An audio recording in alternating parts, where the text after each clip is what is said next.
episode 79 of the Circle Back Podcast, a show where three great friends get together and just talk about video games.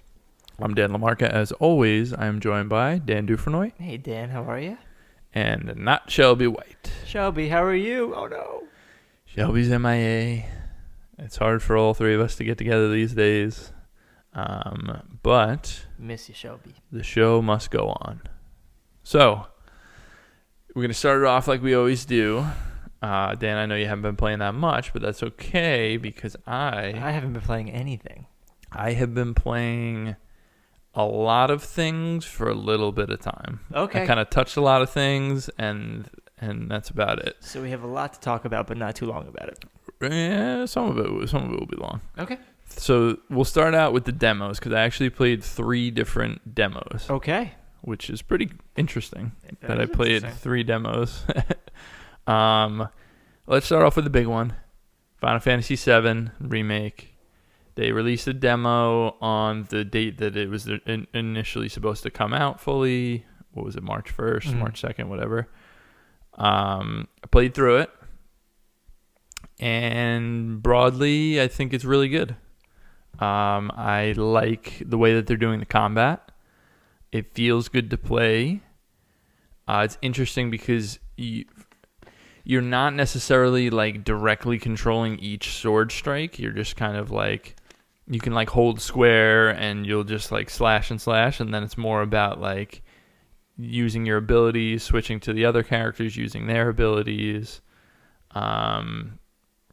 So it was super fun. It's kind of a lot going on. Like I could see somebody jumping in and being like, oh man, I'm a little overwhelmed with like how much you have to micromanage all the stuff that's going on. But it's definitely for the better because it feels like you're strategizing and picking your spots and, exploiting enemy weaknesses. It looks like there's going to be a materia system, just like they had back then, where you slot in different materia into your weapons that then give you certain abilities or certain attributes for the weapon itself. Okay. The moving around part is weird in this game. Like the actual... Yeah, like not in the combat, like getting place to place. It's really weird. It's like... it's heavy and slow, and it just feels like it's like they're not really concerned about that part. They're more like, hey, we want to show you the story and then get you in these cool fights. The in between, we're not so worried about it. Feels kind of like when in Uncharted you're like walking through a town and you can't like move at full speed. Right. It feels like that all the time. Okay. And it's weird. But it's not really a big deal to me. Barrett is still like a caricature and Mr. T and offensive and it's shitty, but that's how Barrett's always been. Is it are you in Midgar? Like, is it that part? Okay. It's the reactor. Wait, the whole first game. The whole first game is is in Midgar. I think they haven't technically said that, but it's the reactor part. Correct me if I'm wrong. You played Final Fantasy VII more recently than I have, for sure. Okay. Wasn't it? They planted the bomb, and then they like knew that other people were gonna die. Basically. Oh yeah, they were like they were like, hey, this is for the greater good. They're like, yes, we're eco-terrorists or whatever, but yeah. So in this, I am interested in what they're doing because it's different. Yeah. Spoilers, I guess, but this is in the demo. It's the first half hour of the game. You plant the bomb, and the bomb goes off, and it doesn't do that much. Like, it like destroys the reactor a little bit. Like, it probably destroys the reactor, but it doesn't cause a big explosion. And then, what is it, Shinra? Is that the corporation? Is that what it is? I think so. Okay.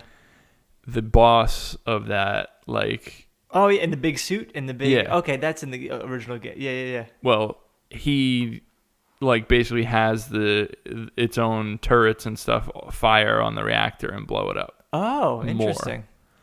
So they have it kind of like, you're not as bad of guys. Like they're trying to make you nice. But kind of that wasn't that the whole point of Final Fantasy VII? Like it was you're outcasts. Like you were the 7 of you or whatever, how many it was. Yeah, you were like you couldn't go anywhere because like everybody, no matter what side you went to, there was. So they're still gonna blame you for this. Okay. Right.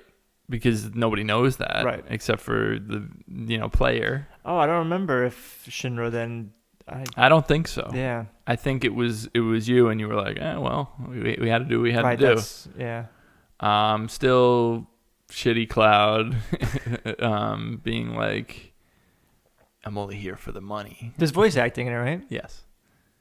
And it's appropriate. It's what I would expect their voices to be like, you know what I'm saying? But I came out definitely higher on the game than I expected because I think the gameplay is really, really fun. When's the full release? April 11th, something like that. I don't remember. I'm going to pick that bad boy up. Like, is this demo, like, if you were on the fence about it? I was going to pick it up. Okay. Yeah, I was going to pick it up. But I think I'm happy because I came out of it higher than I expected. All right. I went into it being like, yeah, it's going to be fine. And I came out being like, that was really fun. I want to play more. All right. Very good looking game. I like what they're doing. I am curious. They also did another thing, and this is another spoiler. And the only reason that I bring it up is because I watched the Giant Bomb footage of basically they went to play the demo, but it wasn't like the demo that we got, but it was the same portion. And the only difference was in the Giant Bomb version that they played, so they must have cut this from the demo that they released. Sorry, what's I'm blanking out right now. The main girl with the flowers. Eris. So she in the demo that I saw on Giant Bomb, there are parts where Cloud is like talking, to the other members of the crew, whatever, and he's like touching his head, like remembering something, and they don't cut to anything in the demo. In the footage that I saw on Giant Bomb, they cut to Cloud and Eris as kids. Okay. But this is the very beginning of the game. Isn't that like a it's reveal? It's a revelation when they find out that they like knew each other because she was just like the flower girl. So I think his whole memory is shot. Yeah, so I think they're changing some things that actually gets me more interested in it. Wait a second, no, because I'm trying to remember. I'm pretty sure you see Cloud and Tifa as kids. Oh, it's Tifa. I'm talking about. Isn't it Tifa? So spoilers if you haven't played Final Fantasy VII. Isn't Aerith? Is it Eris or Aerith? Isn't she the one that she was with Zack? She was Zack's girlfriend. Okay, this has been a long time for me. Do you? No, it's Tifa that I'm thinking of. Tifa and Cloud were friends as kids. Yes, and Tifa is the one with the flowers. No, Tifa is the one with the black hair. So spoiler alerts again, if you haven't played it, Eris is the one that dies. Yeah, I know that. Okay. She's the one with the flowers at the beginning. You find her at the church. So the flashbacks were with Tifa then. Okay. And they were shown right away. Okay. Yeah, I think that if I remember correctly, like it was put up front that Cloud and Tifa were friends from kids. It's a bigger reveal if you found out what's going on when they were kids, right? Isn't that a thing? Yeah, because like she's living. Well, yeah, she likes him. He doesn't care about anybody, and then like he goes off to the war or whatever. It would be a bigger reveal if they revealed automatically that Eris had a relationship with Zack, and that Zack and Cloud and that whole, Cloud wants to be Zack. Like if they put that in the first half an hour, I'd be surprised. I don't know how long it's been since I played this game, but I don't remember anything about this game. Yeah, so the whole time, spoilers anyway. Cloud thinks that he's Zack. Or he wants to be Zack, so he convinces himself that he's Zack. So every memory that he has was actually Zack's memories. But Zack died during the war. Okay. Or was killed by Sephiroth. Yeah. Sorry if you haven't played Final Fantasy VII and you're looking forward to this game because we're just spoiling the hell out of it.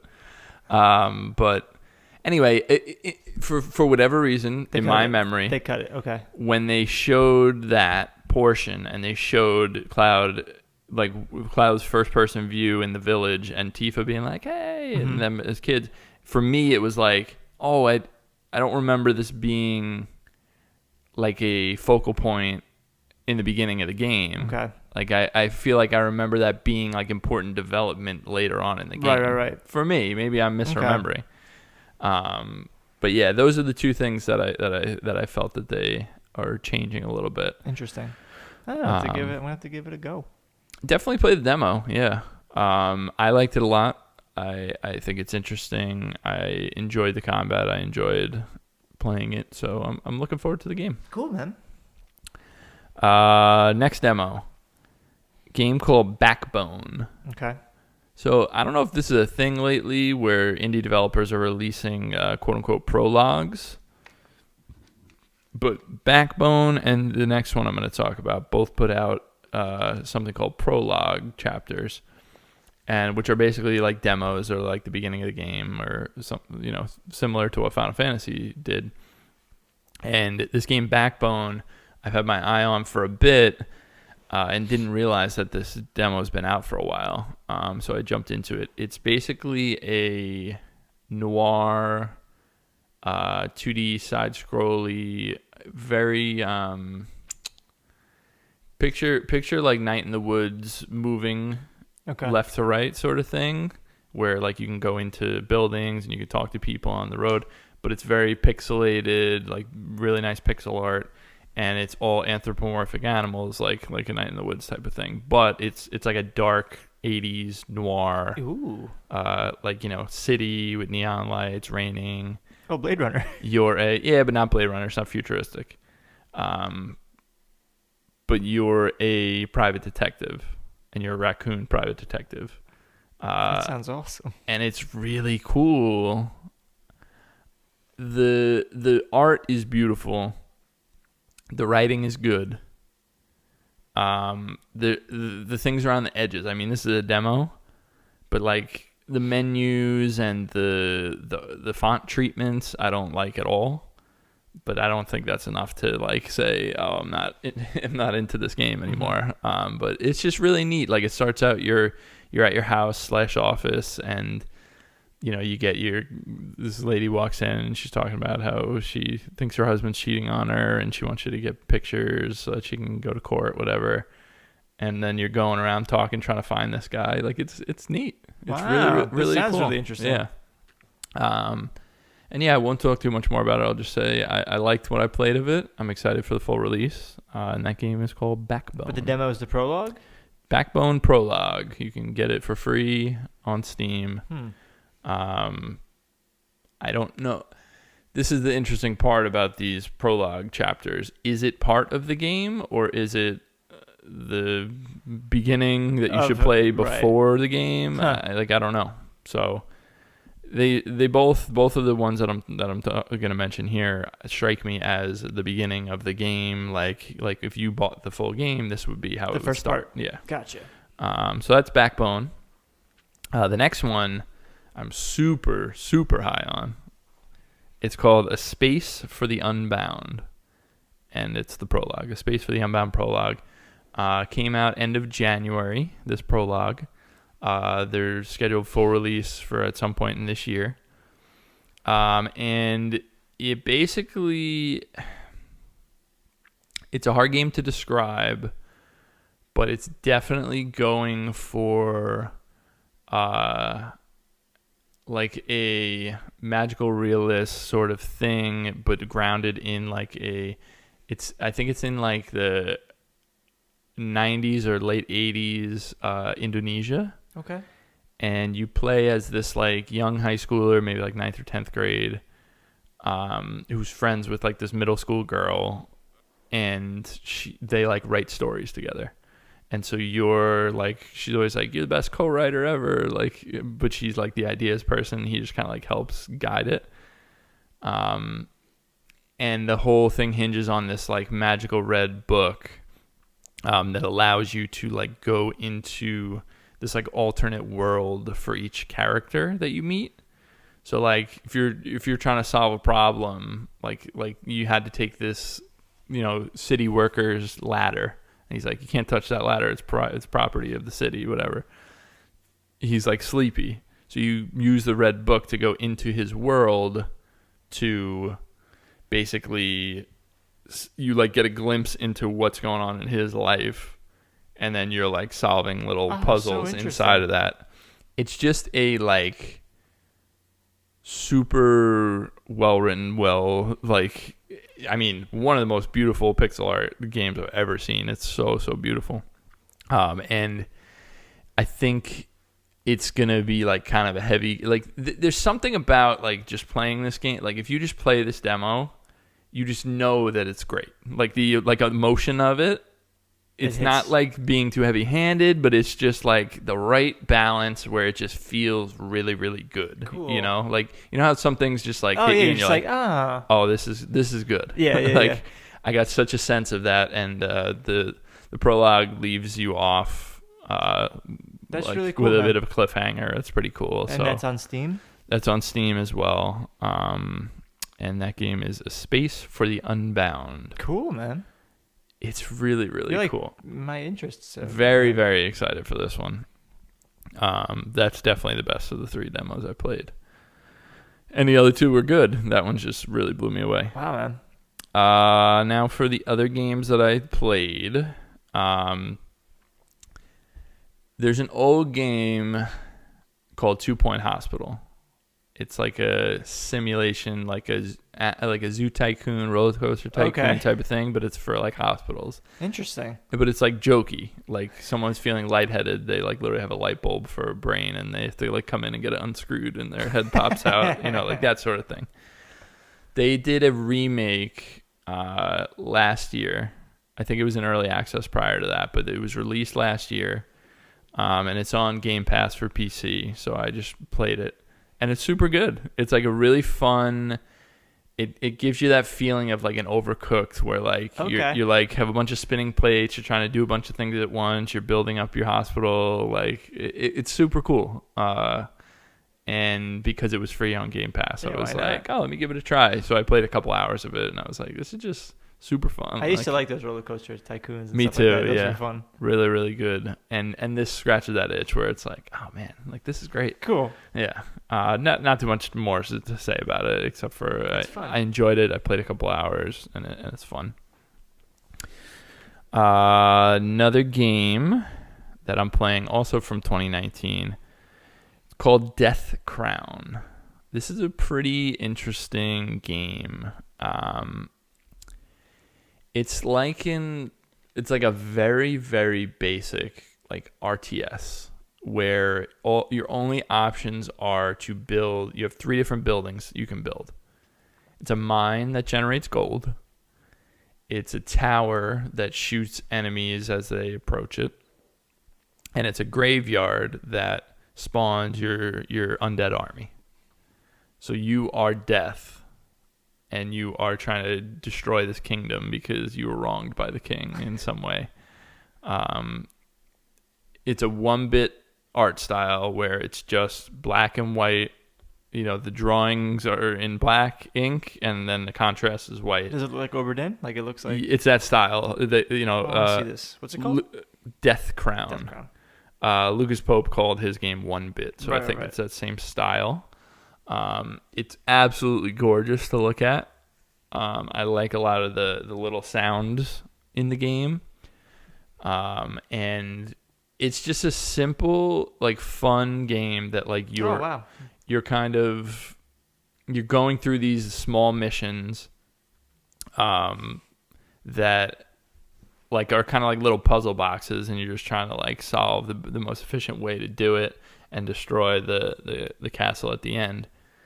And I played about an hour of it. I think I'm almost done with it. It seems like a short game, but it was $10 on Steam.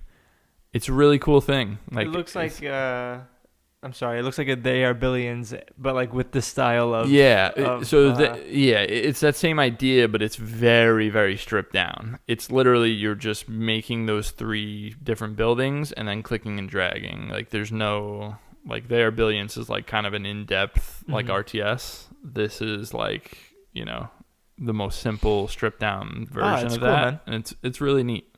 So I enjoyed that. I have 2 others here.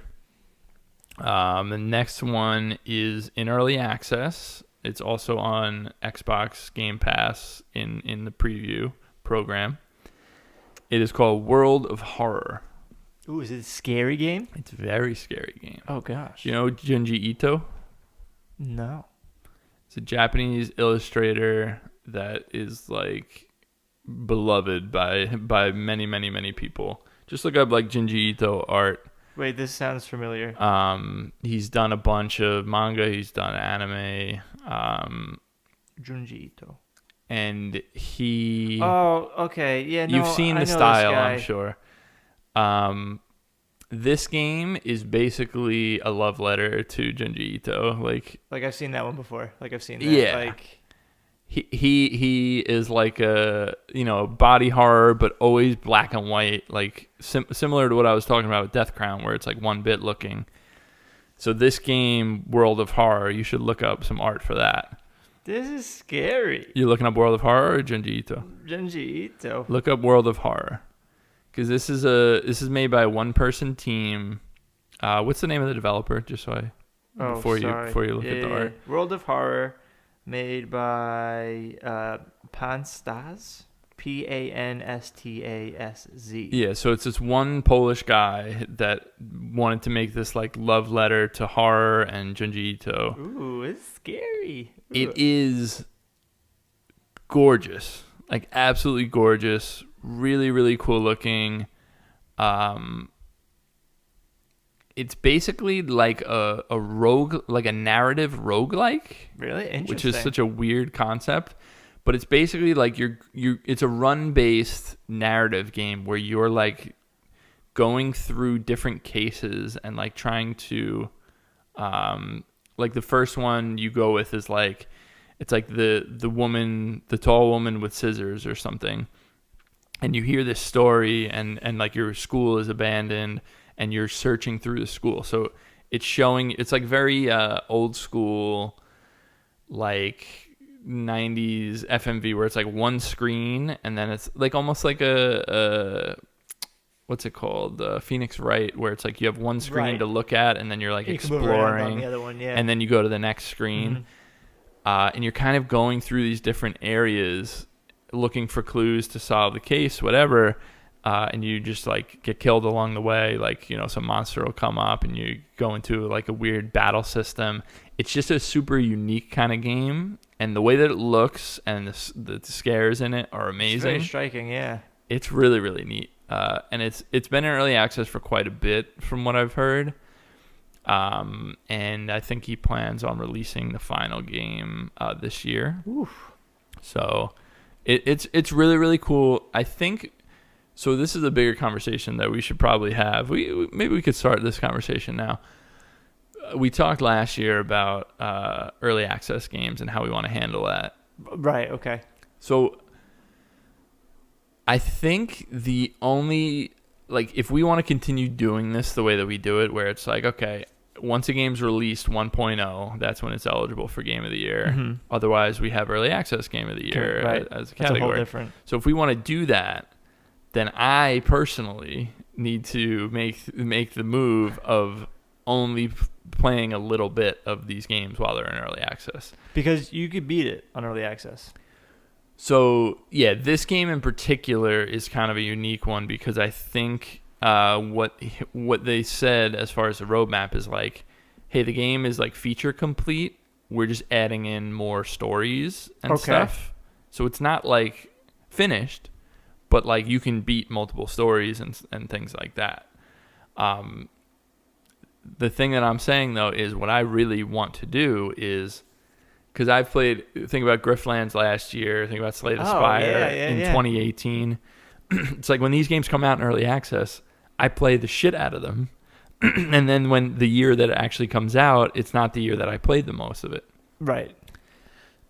So either I need to make a commitment to not play so back. Much, or we need to reconsider what we're doing because like a game like this, I mean, I'm not as concerned about, but like I'm thinking about. But your Slay the Spire is a good one, I feel like. Think about, I played about like 50 hours of Legends of Runeterra, that League of Legends card game that came out this year in early access. It's amazing. I love it. I play it all the time. That's like my go-to. But yeah, but then it comes out, a year from now. And who knows what if it comes out next year and then I barely play it. Yeah. And, it's like, it's kind of silly. But it's also nice to be able to put a game that I only did put an hour into and really enjoyed that hour in the same category as some of these heavier hitters. Right. So it's interesting. That is an interesting one interesting to have. thing to discuss. We don't need to make that decision now, obviously. I mean, it's our list. I mean, we can do whatever we want. This is true. But yeah, World of R, super, super cool. I'm probably gonna leave it alone until it's finally out.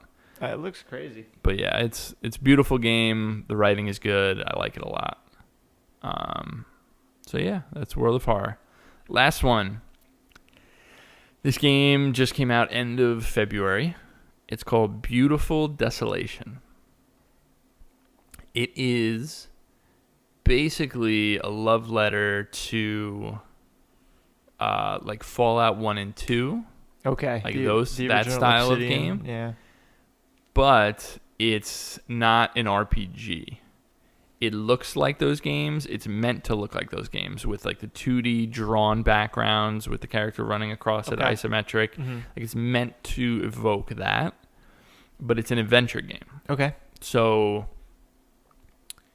it's a pretty interesting combination. It's I don't know. You probably don't have that much experience with like 90s adventure games, but it does a thing that's kind of unique to that style of game where, like, I'm thinking of the Blade Runner adventure game, like point and click adventure game, where you're like your character's like running around in the world, but then sometimes you'll like talk to a character and it'll like put in this little screen and show like a cinematic of like the character talking and doing things or whatever. Yeah.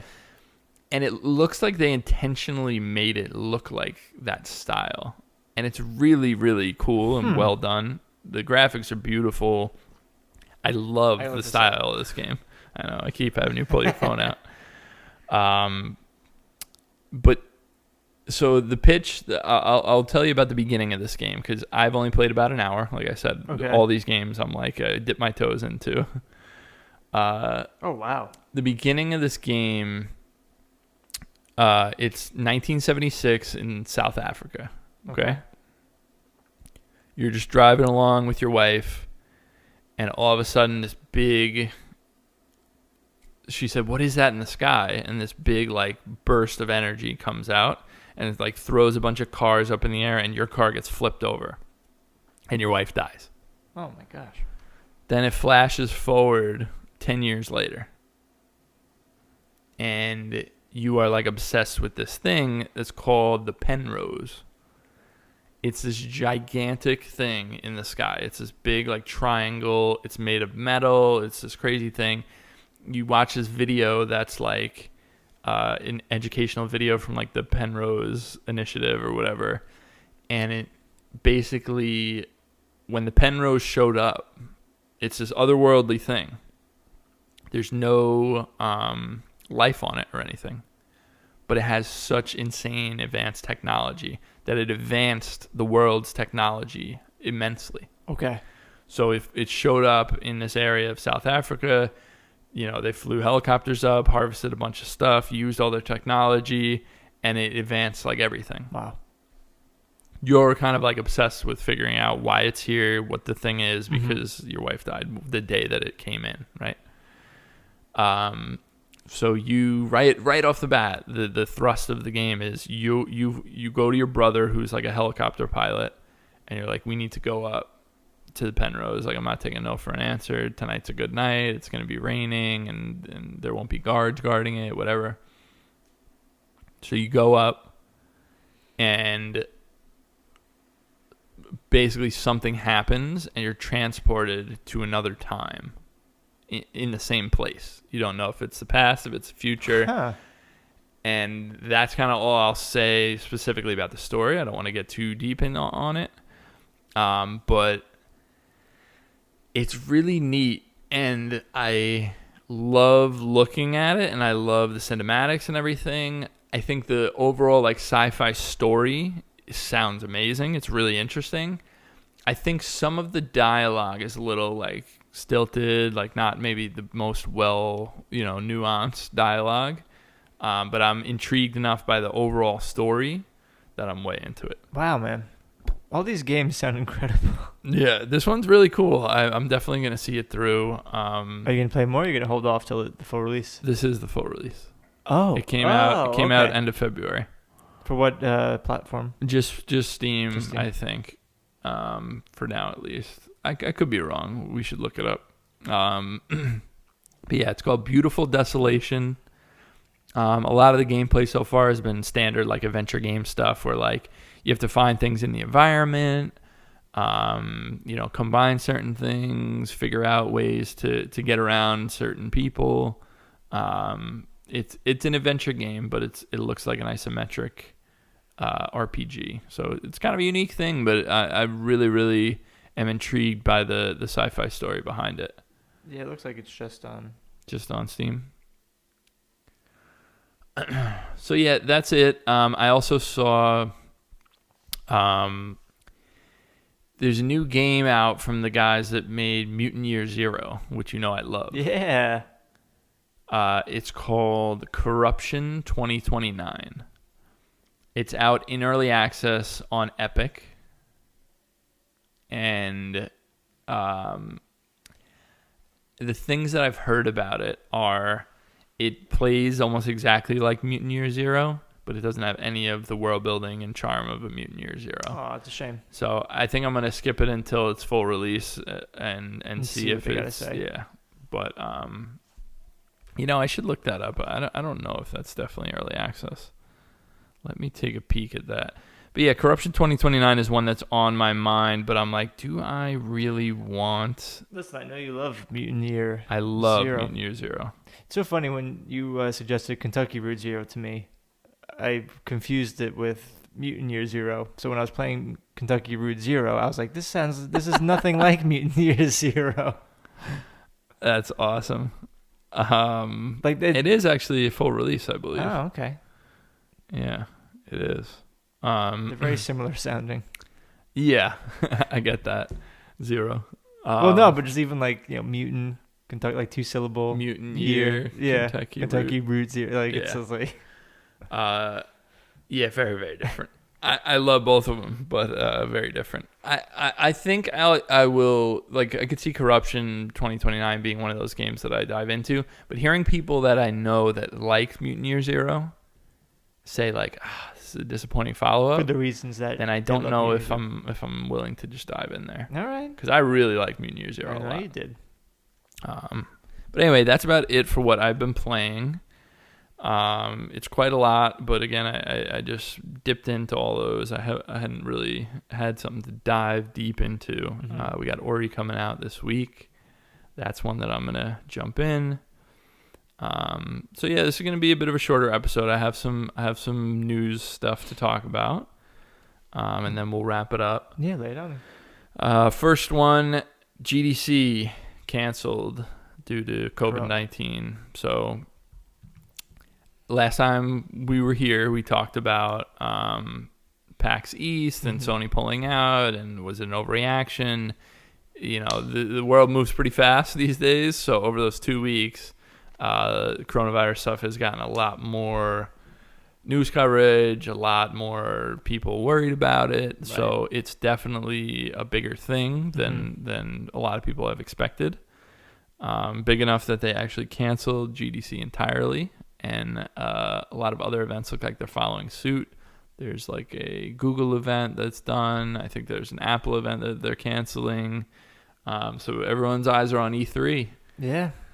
Because I don't know if they're going to... This might be a year without your game convention. If this is a year without E3, I don't think there is an E3 anymore. I don't think they can go 1 year without doing having it. Like...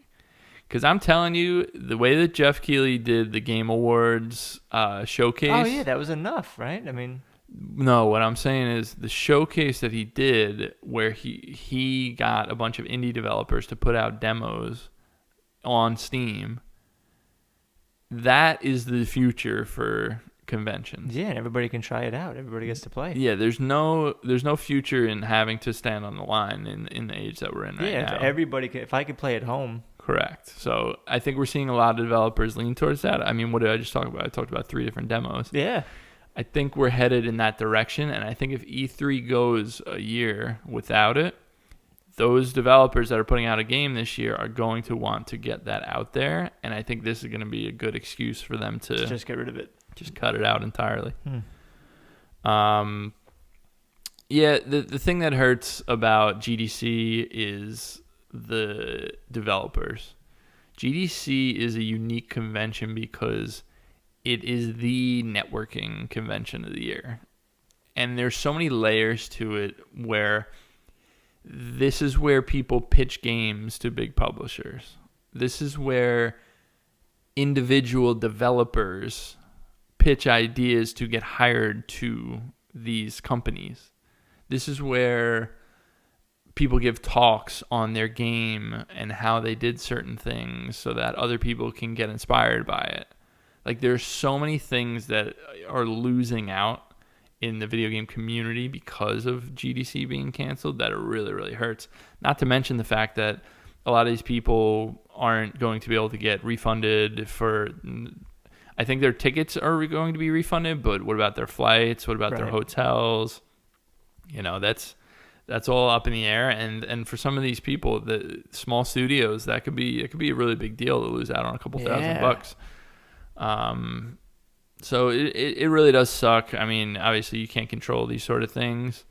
But I know so many people are like, GDC, like, I was geared up and ready. To go there, yeah. I had a pitch. I'm excited. And now that's just like done. And that's a shame. That's hard. That's a shame. That's a hard thing to deal with. So this is a scary time we live in. Yeah, I just, I feel for these developers that are... Yeah, they're struggling. They're trying to push their, imagination forth. Yeah. So, hopefully later in the year there can be some sort of event where people can get together. But we'll see. I was talking about Riot earlier when I was talking about Legends of Runeterra. They announced they already had announced that they're making a first-person shooter, but they showed off the game for the first time. It's called Valorant, and it looks, in my opinion, amazing. Cool. Because it looks like a blending of like an Overwatch style 5-on-5. Everyone has abilities, but it's like Counter-Strike style gunplay. Oh, okay. So it's like very tactical, like a Rainbow Six Siege kind of, but it's got cartoony, it's like somewhere in between, like a cartoonish, like a Team Fortress 2 and a Counter-Strike. But they just showed off like a 3-minute clip of like how a round would go, and it looks awesome. Looks cool. Yeah, I really, really like the look of it. I know opinions are mixed on the internet, as they tend to be. But from what I saw of that, I was like, whew, I can't wait for this. So they're saying they're looking to do a beta, or they're looking to put it out in early access or whatever this summer. So awesome, man. Pretty excited for that one. I just wanted to shout it out. That game is called Valorant. Cool. That's a new team shooter from Riot. Next, quick one, Ghost of Tsushima. The release date was officially announced June 26th. It's coming up this year. It's about what we expected. Yeah, we thought it would be summer. Last of Us is end of May. So that kind of fits in nicely into that slot before the PS5 comes out in the fall. Still super excited for that game. Still have my worries about that game. It's got to be super hard. Different than Sekiro. They have to be looking at Sekiro and being like, boy, oh boy, like, what do we do? But yeah, I mean, everything I've seen, it looks great. So it's hard for me. Yeah, it looks beautiful. It's hard for me to doubt it in that kind of way. But yeah, Ghost of Tsushima out June 26th. Cool. Was it 26th or 22nd? Oh, I saw 26th. 26th. Yeah. Maybe I'm wrong. No. I'm sorry. I thought you said 22nd. Oh, no. 26th. Lastly. Oh, I see what you did there, Dan. The Last of Us HBO show is coming. It was announced. It's being developed by Neil Druckmann, the creative director at Naughty Dog, and Craig. I had it in my head and I forgot. Craig Mazin. Nice. Okay. He is responsible for Chernobyl. Oh wow. Which is a very very highly regarded, critically acclaimed series. He also wrote The Hangover. Interesting. So wow, quite a dichotomy there, but quite a multitudes. Apples and oranges. But yeah, I mean, they've been kicking around the idea of doing a Last of Us movie for a long time. Everyone wanted to do it. So apparently this is what they're doing. They're doing an HBO show. There's not going to be a movie. This is what it is. No real details. Just Neil Druckmann specifically said, like, I'm excited to, have the adventures of Ellie and Joel be on the screen, whatever. So it looks like it is going to be Ellie and Joel. Cool. So that takes us to what I want to do. Let's cast this show. All right. Who's your dream? Give me 3 dream Joels. All right. Well, one, I want Hugh Jackman as Wolverine and Logan as Joel. So it's Logan as Hugh Jackman as Joel. Right. Who else would I put in there? You know who I like? And I don't know. You might have to look him up. It's a guy that looks like Tom Hardy. That isn't Tom Hardy. No, he's in Telling Lies, the game that's like Her Story that came out last year. Logan Marshall Green, that's his name. You know who this guy is? No, let me look him up. Logan Marshall Green. I think he would make a good Joel.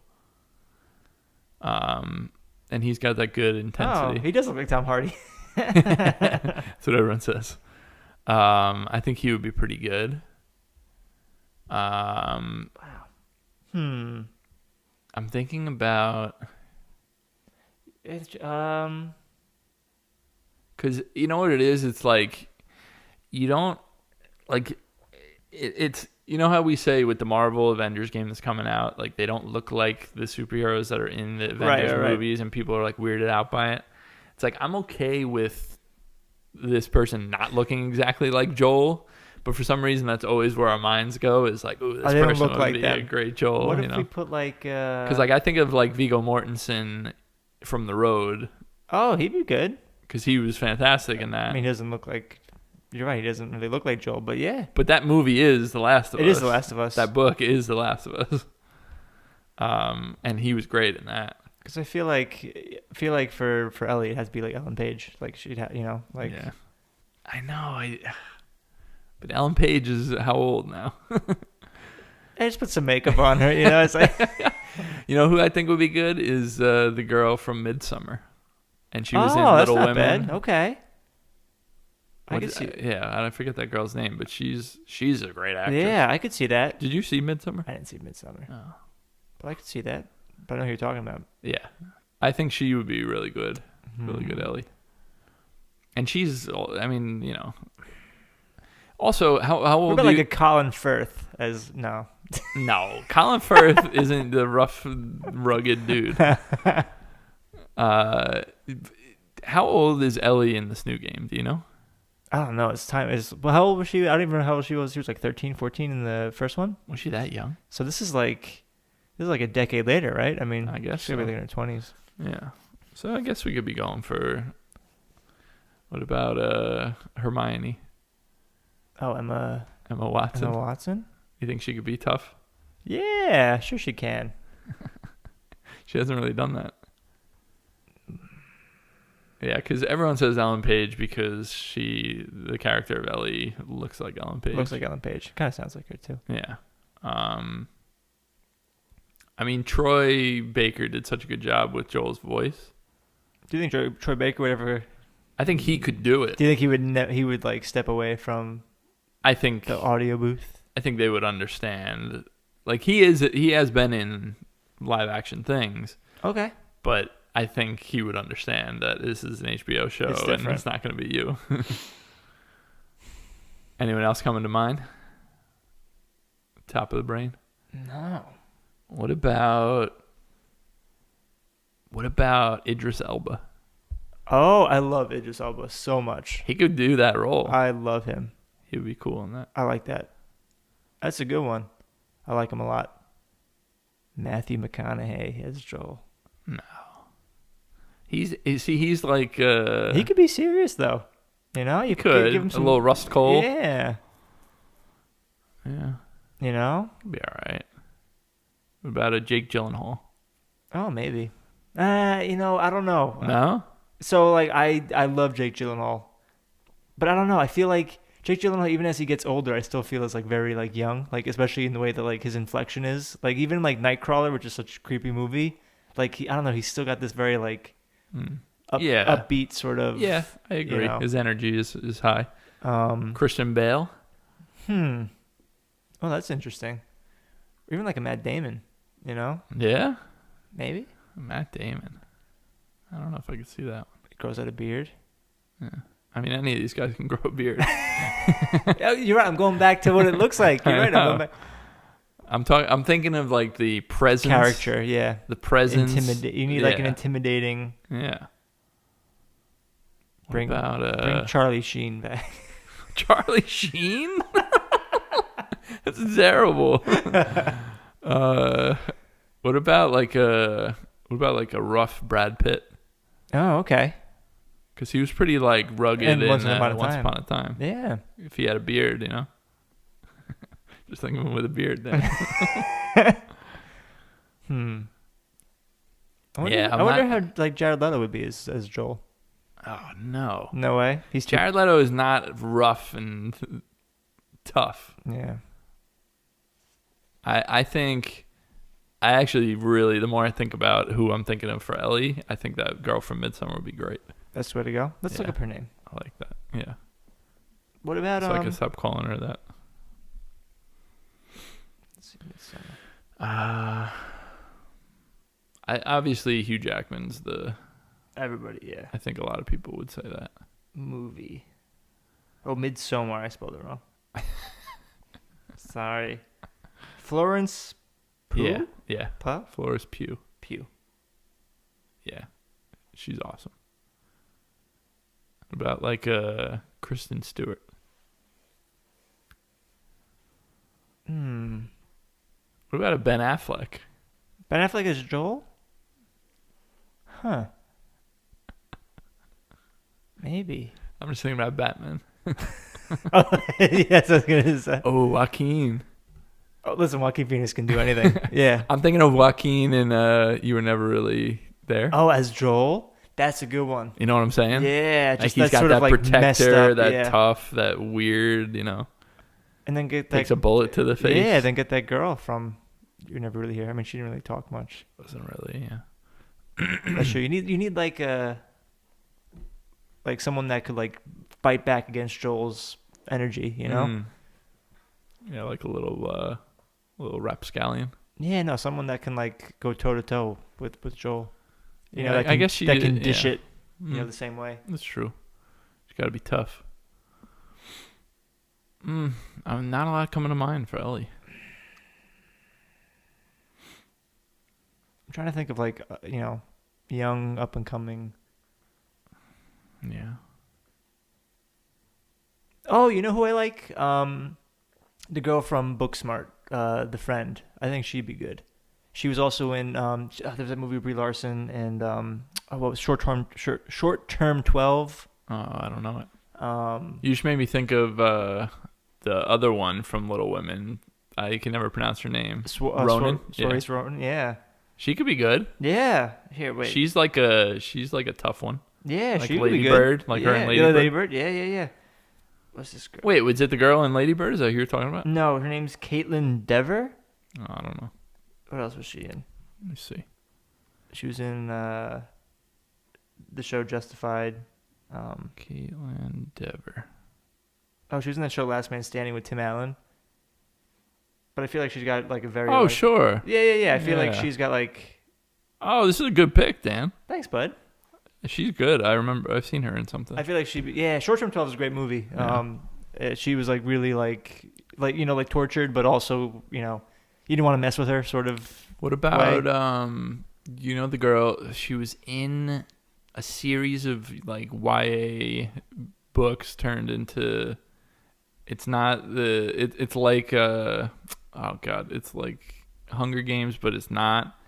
And she, yes. The and she's not Maze in, Runner, Divergent. Yes. Okay, that girl. Yeah, she could be good. That'd be good too. You're right. Yeah. She was in Fault in Our Stars. Yeah, because she's got that little. I could see that. Got some spunk. Yeah. I feel like you want someone that could be like tortured, but also like don't want to mess with. What about the person in what's the name of this movie? She's a singer and she's an actress, and she was in a movie where she was like a little. Damn it! I have to look it up. I don't even know how I'm going to look that up. I'm not even sure what you're saying right now. It's because I'm not speaking English.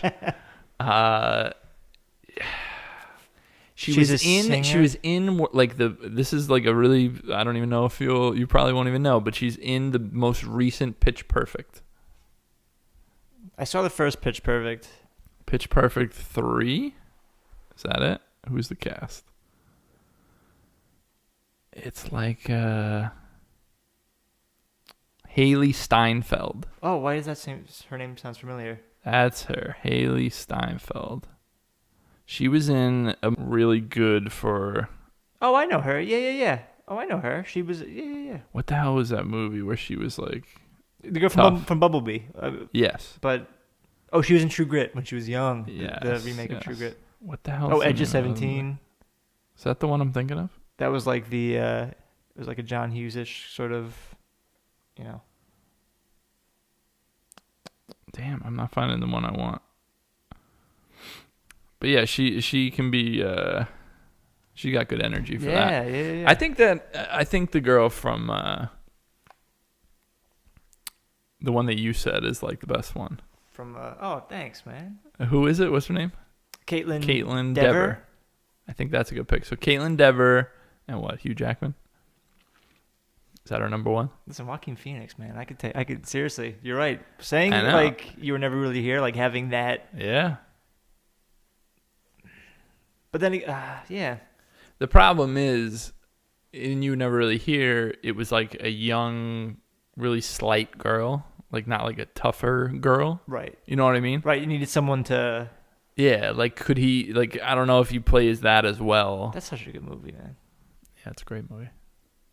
And let's see if The Last of Us will be a great HBO show. I hope so. The thing about it is, like, I think it will be good, but did we need it? Yeah, well, I don't even know if we needed a sequel. Honestly, that's what to the game. I agree. We'll see though. But if it's good, it's good. If it's good, it's good. Who cares? You're liking The Witcher, right? You find The Witcher's great.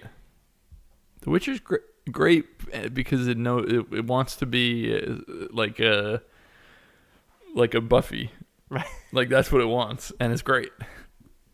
So there's a place for that. I'm concerned when you go exactly the same tone as another medium that you've done it in. It's like, all right, we've seen this before. Yeah, true. So we'll see. Cool, man. So that's gonna wrap it for the episode. We hope you guys enjoyed. Thank you, Dan, for being here. Dude, thanks for having me. And thank you guys so much for listening. And until next time, peace.